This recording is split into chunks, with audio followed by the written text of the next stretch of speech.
Assalamualaikum warahmatullahi wabarakatuh. Ka dulur-dulur simkuring anu di lembur baraya anu aya di kota sareng sawai anu nuju ngumara boh di Indonesia, boh di mancanegara. Mugia aya dina ginanjar kawilujengan. Sehat salawasna tebih tina balai mulus rahayu saterusna. Lur soal polemik antara FPI jeung Polda Metro Jaya dina soal penyerangan di kilometer 50 tol Jakarta Cikampek nepi ka ayeuna masih kene lumangsung. Uh, Cek aparat penegak hukum ti Polda genep anggota FPI anu tiwas teh nyerang aparat nepi ka aparat kapaksa kudu ngabela diri sarta ngaluarkeun tembakan. Sabalikna ti FPI nyebutkeun yen anggotana diserang ku aparat. Tah kejadian ieu teh nepi ka muncul perang pernyataan ti dua pihakanana tangtu wae keur masyarakat mah jadi bingung sih sanyana saha anu bener. Tah, tapi lur aya saurah pihak anu memang ngadesek ka pemerintah Jokowi supaya ngabentuk tim independen pencari fakta. Tapi cek presiden di urang aya lembaga negara nyata lembaga negara anu memang sifatna mandiri independen yaitu Komisi Nasional Hak Asasi Manusia Komnas HAM. Komnas HAM teh memang tugasnya diantaranya neangan fakta-fakta neangan bebeneran secara hukum patalina jeung pelanggaran hak asasi manusia anu dilakukan ku aparat. Jadi sanyana orang teu kudu bingung, urang pasrahkeun we ka Komnas HAM. Tur ayeuna Komnas HAM geus turun keur nalungtik perkarana sawaraha aparat ti kepolisian oge terus dipanggil pikeun diperiksa gitu deh ti FPI malah Komnas HAM baris ngayakeun otopsi ulang. Anu baris dibahas ayeuna nyaeta pernyataan pengacara FPI nyaeta Ajis Januar anu nyebutkeun polisi geus bertindak sewenang-wenang lantaran ngalakukeun otopsi atawa bedah mayit kagenep mayit anggota FPI kalawan teu meunang izin ti keluarga. Jadi cek pengacara FPI polisi teh ente meunang izin ti keluarga nepi ka dianggapna bertindak sewenang-wenang. Tah ayeuna urang analisis nah konstruksi hukum Ajis Januar teh bener henteu nurutkeun hukum atawa kumaha. Jadi lur dina hukum di urang hukum positif bedah mayit atau otopsi memang diatur dina kitab undang-undang hukum acara pidana. Nyaeta dina pasal 133 ayat 3, pasal 134 ayat 1, ayat 2 jeung ayat 3. Numutkeun pasal 134 ayat 1 nya urang saliksik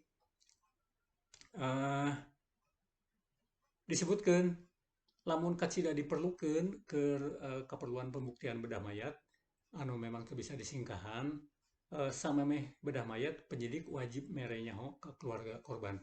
Wajib mere nyaho. Jadi samemeh bedah mayit teh penyidik wajib mere nyaho. Mere nyaho. Lain wajib minta izin ti keluarga, tapi wajib mere nyaho. Antara mere nyaho jeung minta izin beda pisan.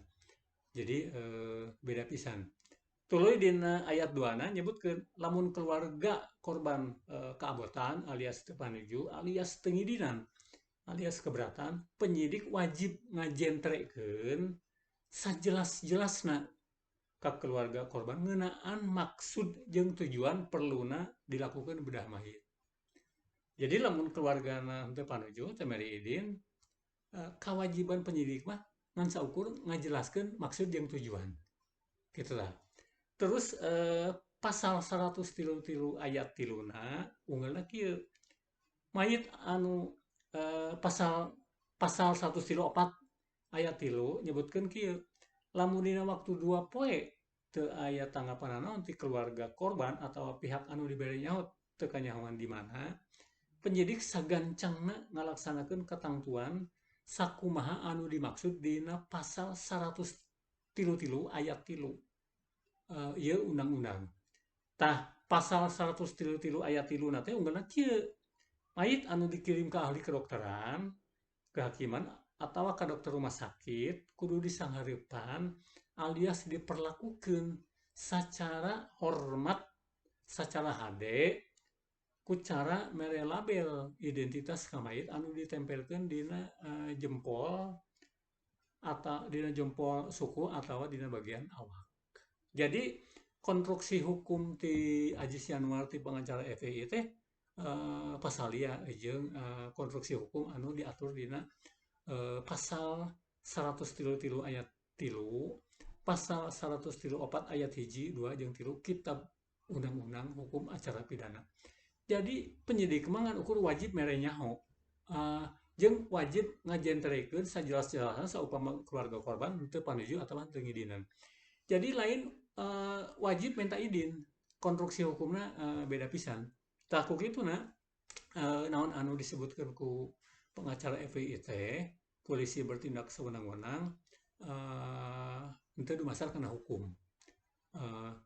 Sabalikna polisi anu ngaotopsi ngabedah mayit genep korban tiwas di kilometer tol geus dumasar kana hukum acara.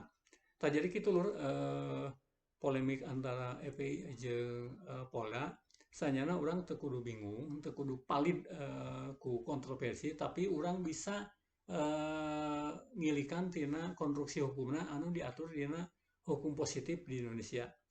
Nah, memang masalah ieu teh masalah anu meunang perhatian ti publik kulantaran di FPI oge loba para pengikutna, terus di penyidik oge aparat geus puguh lah aparat penegak hukum anu memang dina tugasna kudu luyu jeung koridor hukum. Jadi dina soal kontroversial mah urang sanyana leuwih hade analisisna tina hukum supaya menang konstruksi anu pas gitu. Tah kitu lur analisis ti simkuring perkara idin bedah mayit atau otopsi anu ayeuna keur disanghareupan ku Bareskrim Polri jeung ku Komnas HAM. Patalina jeung genep urang anggota FPI anu tiwas di jalan tol Jakarta Cikampek kilometer 50. Sakitu analisis hukum ti simkuring. Assalamualaikum warahmatullahi wabarakatuh. Salam merdeka, salam independen.